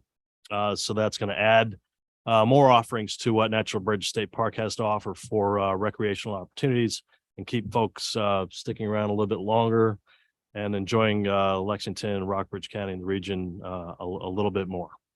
Plan to be there. So 10 o'clock. See them. Exactly where is that?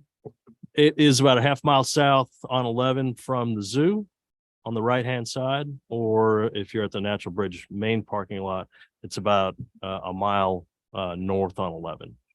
Where exactly is it taking place at the at Natural It's Dedication? it's just off the parking lot up the hill a little bit, so we're not going far afield to Okay. do it. It's easily accessible. Excellent. After the 5-mile hike in through the thistle. Just kidding. Thank you very much, Mr. Smith, and encourage people. Natural Ridge State Park is a gem in our community, and Jim Jones and his team do a great job. So excited for that growth and expansion there. Mr. Mayor, could I yes. ask a question, maybe in addition? Mr. Smith, is this also the course where they're using the recycled glass for sand? Yes. And that's produced locally in Buena Vista from our recycled glass from our communities. Yes. So some of the tee boxes are using some of the recycled glass from Earth Magic Recycling in Buena Vista, part of some of the sustainability programming that Natural Bridge State Park is undertaking. So after you drink some beers out of a bottle at Chaos Brewery, you can turn your bottles in to be made into sand and put out in the disc course. So keeping it all local. Except Chaos is all on draft, so no. Growlers. Reusable. Raro, Mr. Ziegler. No report. Threshold, Miss Alexander. No report. And Maury Service Authority, Mr. Alligood. I have a short report. Excellent. The preliminary engineering reports continue to be worked on at the Maury Service Authority, MSA.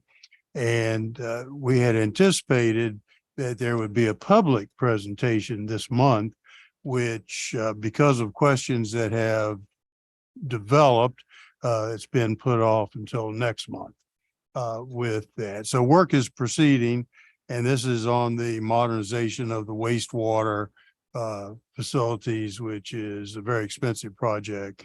And so we are looking forward to that report, and it'll be made to the localities. And the last time it was presented at the Horse Center in the large meeting room out there. And it's still the plan to do that, but not this month. Hopefully next month, cross fingers. And when you get into the details of it, questions seem to arise that have to be answered. And that's where we are. And you're working on the wastewater portion Yes, of it now. yes. Has the board discussed with the engineers? Right now, we don't really make many industries or restaurants pre-treat their waste before they send it to the MSA. Has the board discussed if that would impact design at all if we do start requiring some types of pre-treatment? Most definitely. And the answer is yes. The pre-treatment, the question of the pre-treatment is being balanced against the cost of the modernization. If you can shift some of those costs to the pre-treatment side, it'll reduce the overall cost to the MSA. And so, yes, that's on the table.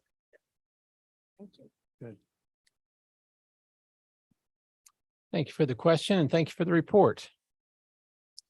For my report, I have a couple of items of particular interest and support. Bring forward the name of Marilyn Alexander for the Mountain Gateway Community College Board Service for June, from July 1 to June 30, 2027, a 4-year term. And I would offer that name for council's consideration.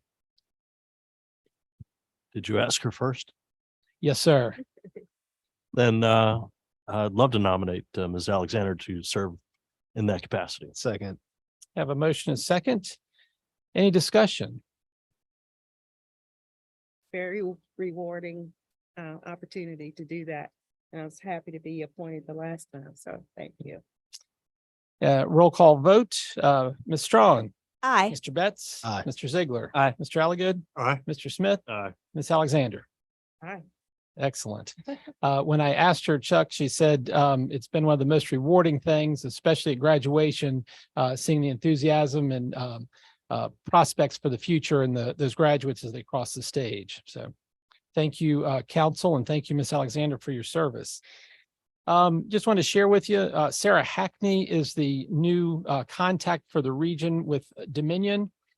She provides information to a variety of people. And one of the things that she sent out most recently, which I wasn't aware of, is signing up for text alerts for storm safety and outage information, energy conservation tips, and breaking news with Dominion. And you can go to their website, or you can text the word WEST in capitalized to 898-366 and get text messages from Dominion for when storms are taking place and havoc is being wreaked in our community from the weather, and stay up to date with them. But Sarah's predecessor, Julia, did a great job of always communicating with the city staff and the community, letting us know things going on. And Sarah, I know, will be carrying on that tradition. As a reminder, Monday, 7 p.m., June 5th at the police department, we have our work session with Echelon. So look forward to seeing everyone there, and encourage you to arrive a little bit early. And then as a matter for planning purposes, the first meeting in July, the July 6th meeting, given the time that it falls, I'm going to cancel the July meeting.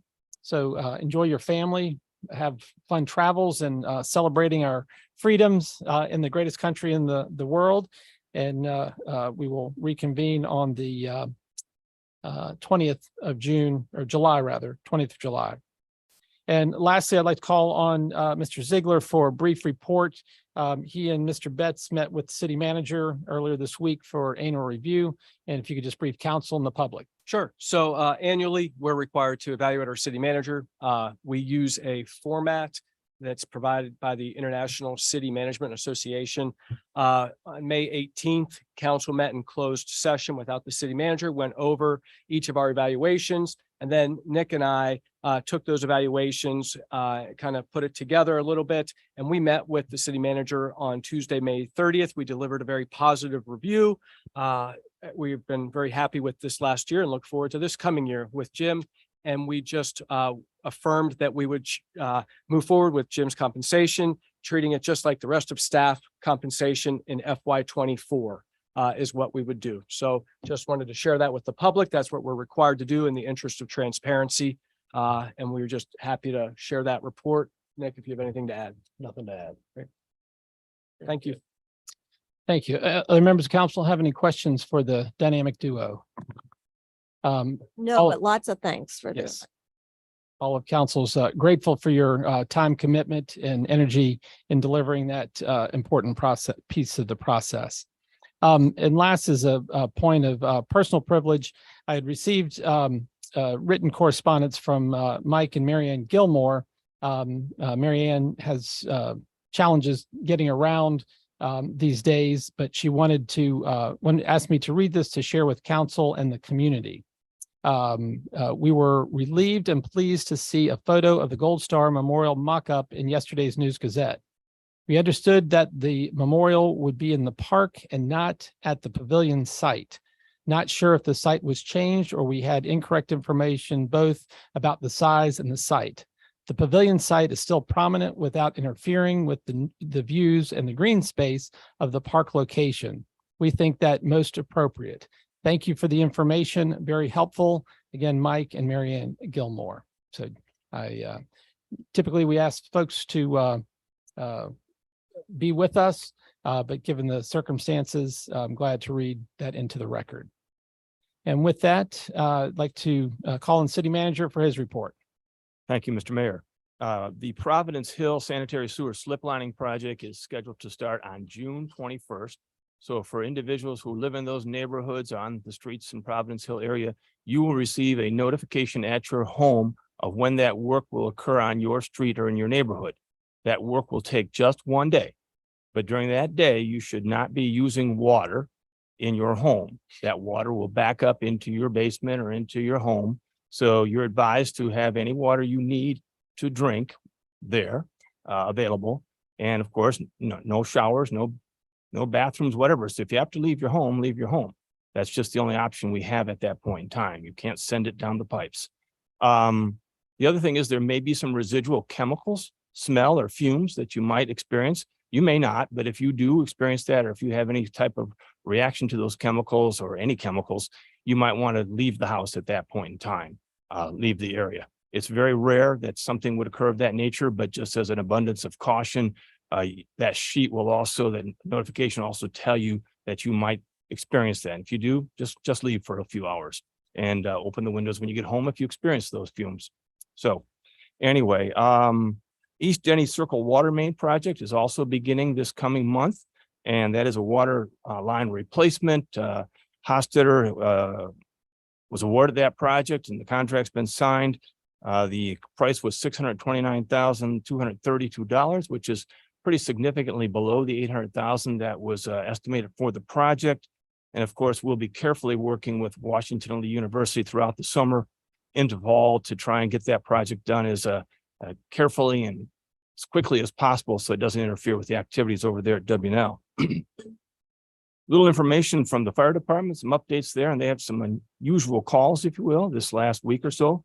The jail reported recently that they had some fumes and some haze in the air in the jail. They weren't sure what it was. The department responded and found out it was a pile of cleaning rags that had spontaneously combusted. And they were able to, of course, remove those rags and ventilate the facility, and no damage or injuries occurred. But it could have been a disaster if somebody had not seen that, because they're obviously not stored out in the open. They were stored in an area that's away from the public, even the staff, and it could have been a problem.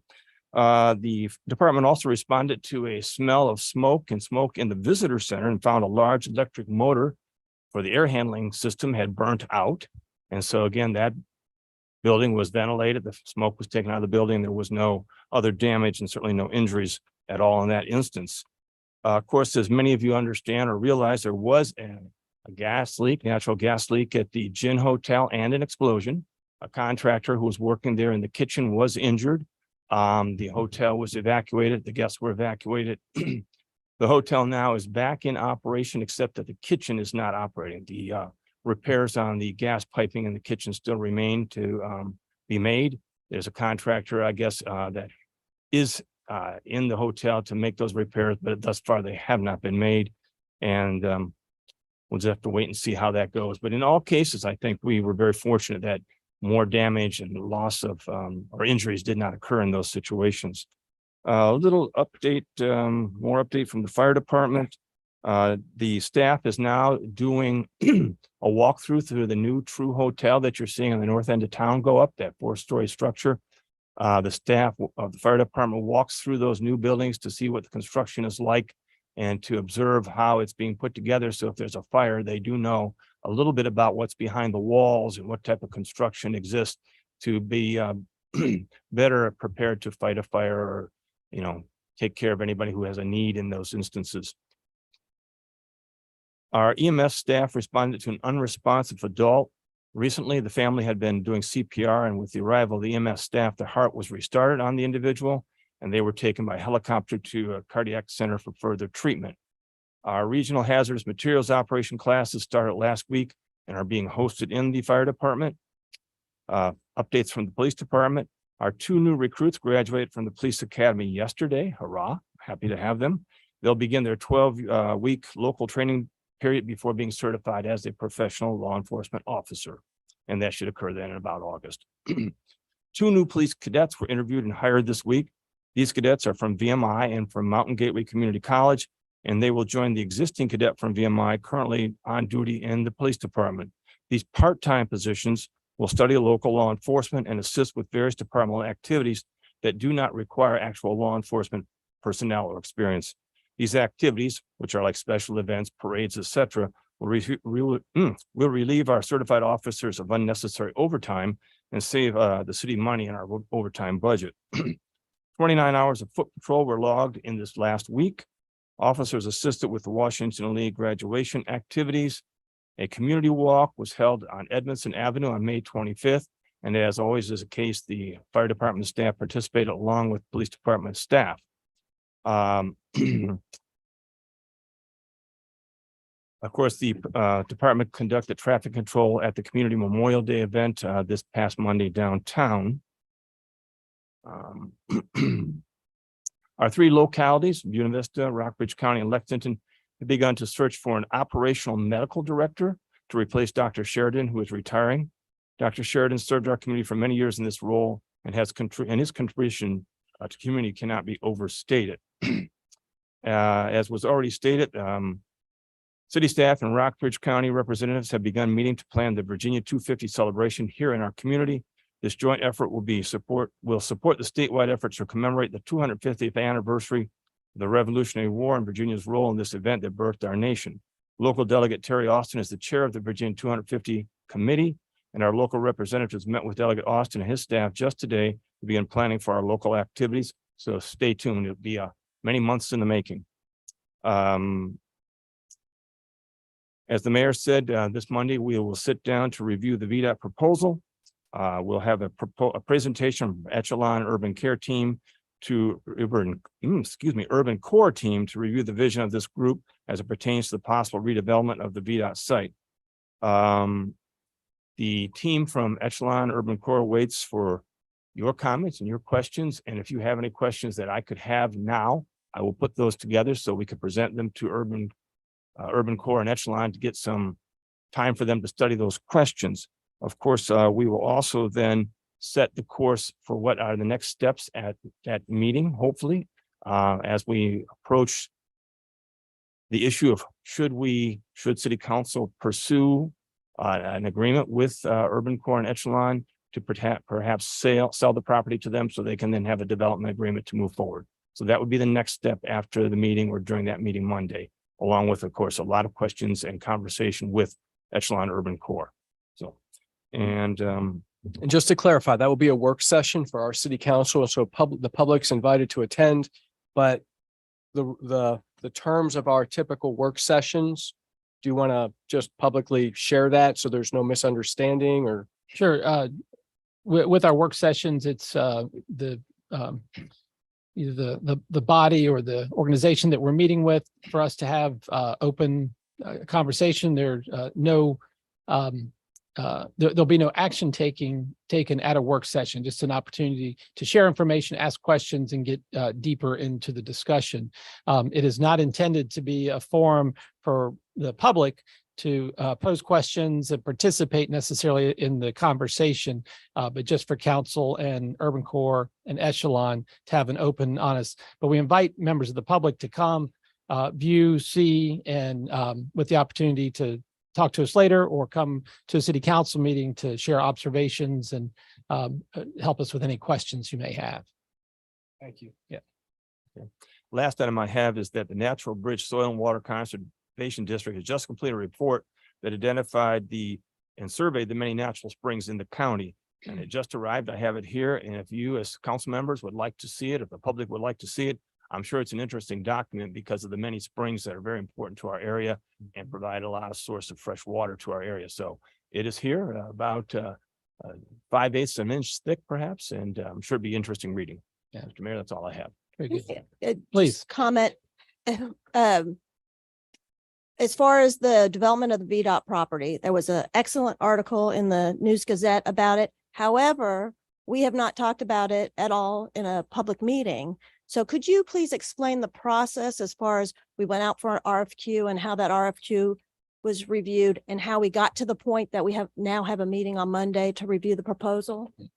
Yes, very early in the year, I believe it was February, we put together and I used some professional consultants to help me with an RFQ that went out. It went out to the Shenandoah Valley Partnership, the Virginia Economic Development Agency.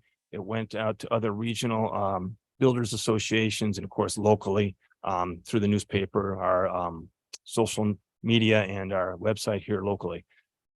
We had a process where those who are interested could come have a pre-conference before they submitted a proposal or a vision response to the RFP. And we had 4 people, 4 entities attend, answered some questions. It was a good process at that point. We then waited until the deadline and we received 1 report, unfortunately, or 1 proposal, I should say, unfortunately. I did sit down with a panel of individuals who I'd asked if they could support city council and this community as we reviewed these proposals. All 6 of those individuals joined in review of the 1 proposal that we did have. They had an interview with the Echelon Urban Core group. That was a in-person interview.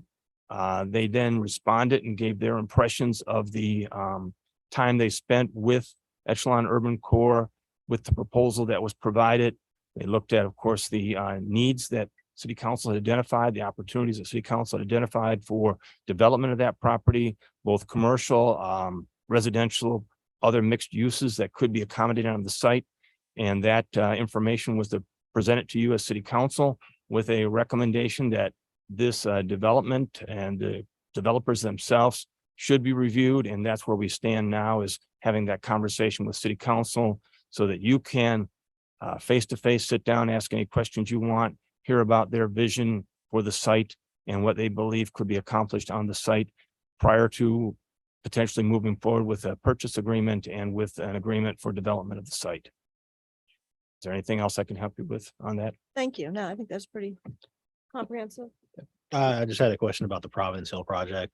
Were letters mailed out? You might have said that. Were letters mailed out or anything to notify the people in the area?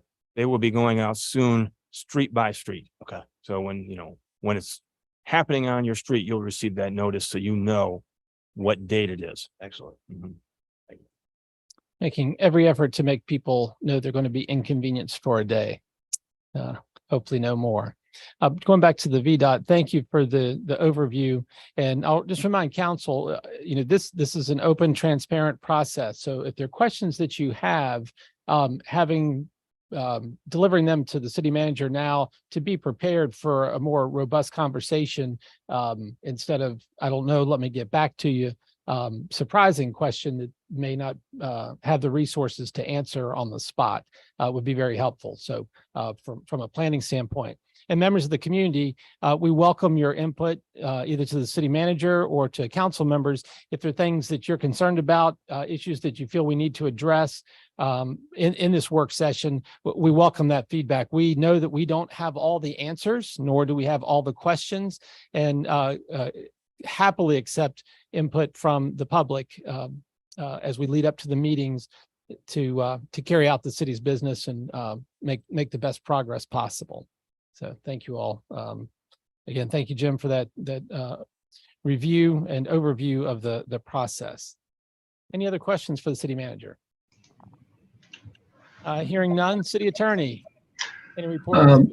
Good evening, Mr. Mayor. I had intended to go over the school board appointment issue during the presentation. Since we've already addressed that, I won't go over it again, but obviously I'm happy to answer any questions council may have about that.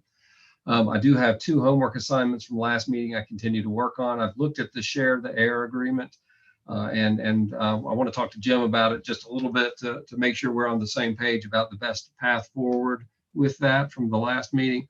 And I'm going to be looking into the Spotswood Planning Commission minutes and hope to have something back to council by its next meeting for that issue. With that, I'm happy to answer any questions you may have. Members of council have any questions? Very good. Thank you, Jeremy. And we've got the sound worked out. You're loud and proud. Thank you. Good to be with us and good to hear you. Next item on the agenda is new business, consideration of approval of the agreement specifying terms to establish a regional human services center. Mr. Hallis. Thank you, Mr. Mayor. As we have all seen over the many months, we've been pursuing our 3 localities, Buena Vista, Lexington, and Rockbridge County, a site where we could locate a new facility for primarily the Department of Social Services, but then also the Virginia Department of Health local office and the Office of Drinking Water, and potentially some other social service type agencies or health services. A site was identified, and of course, you and all the other 2 entities did purchase that site, agree to close on that site. This item before you tonight is actually the agreement that indicates what the responsibilities of all 3 localities are as we move forward and construct the site, maintain, operate it for the years to come. It's an agreement that puts the city as the fiscal agent and defines our responsibilities, defines the costs that we each pay as an individual entity. And it also would indicate that that basically the responsibilities of each entity, the format of this agreement itself mirrors a lot of the other agreements that we have on a regional basis, including our 911 center, our jail, RARO, et cetera. So this is not an unknown document, an unknown course that we're on here. This is something we've done on a very routine basis. And so basically what we'd like to do tonight is have the agreement and the ordinance that is here approved by City Council. Now, if I have any questions, I'll be free to answer those, or the attorney can as well. I had a question regarding the ordinance. So there are, looking at the agreement does specify that we're the fiscal agent. But when you look at the whereas, the last whereas paragraph, it says for which the city will be paid an administrative fee. I was wondering if we should specify the city of Lexington, since there are 2 cities within this agreement, within the ordinance.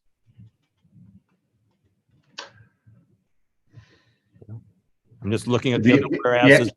Yeah, I mean, the agreement makes it clear that the city, like you said, Nick, is the fiscal agent, that the 5% administrative fee is being paid to the city of Lexington. If you would like to make that amendment, I don't know that it's essential, but I certainly understand, and you can amend the ordinance in that manner and pass it in that fashion if you'd like. And then just similarly along those lines, it also, it says the localities identified in the city has purchased such, and I didn't know if we wanted to specify the city of Lexington again, but there's thoughts on that. I don't know. Yeah, I mean, the closing has already occurred, so that has happened. Right. But the contract itself is going to be the driving force of the relationship between the parties, and it's going to establish who pays the 5% administrative fee. So I don't know that those are essential to the action, but certainly if it gives you some comfort level, that I have no objection to you making those 2 amendments with a motion to approve the ordinance. Jeremy, a question. Yes, sir. This agreement, as it's presented to council this evening, has already been approved by Rockbridge County and the city of Buena Vista. Is that correct? Buena Vista, yes. I thought, has it gone through Rockbridge County yet, Jim? For some reason, I thought they were the 12th of June. Yes, they have not. That is, no, they have not. They will do it then. Okay. And you may recall the last time we discussed this 2 meetings ago, I believe it was, we discussed it at some length. And there was one minor open issue. Mr. Smith asked about it. No changes actually were made to the agreement since then. It had to do with the mode of execution. You may recall me mentioning it had to do with some some lawyerly issues. But that's why we're doing an ordinance today to approve it, is because of those issues that we were resolving. But the actual amendment itself or agreement itself did not change since the last version you had. Thank you, sir. So to Nick's point, if there were a motion to adopt the ordinance with those 2 modifications, I think that would be appropriate.